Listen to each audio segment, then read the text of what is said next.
معذوروں کے عالمی دن کے موقع پر ہیومینٹی ویلفیئر فاؤنڈیشن کے زیر اہتمام معذوروں میں ویل چیئرز اور دیگر ضروری اشیاء کی تقسیم کے لیے تقریب کا انعقاد کیا گیا، جس کے مہمان خصوصی ڈپٹی کمشنر خانیوال چودھری اشفاق احمد تھے۔ مقررین نے تقریب سے خطاب کرتے ہوئے کہا کہ خصوصی افراد کی دیکھ بھال ہم سب کی ذمہ داری ہے۔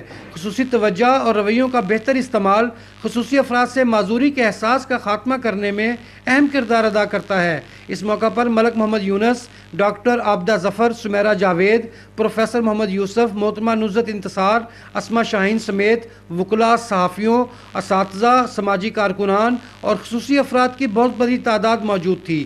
ڈپٹی کمشنر چودھری اشفاق احمد نے خطاب کرتے ہوئے کہا کہ حکومت خصوصی افراد کی فلاح و بہبود کے لیے بھرپور اقدامات اٹھا رہی ہے اور انہیں روزگار کی موقع فراہم کرنے کے لیے سرکاری اور پرائیویٹ اداروں میں 3% کوٹا مقرر کر دیا گیا ہے۔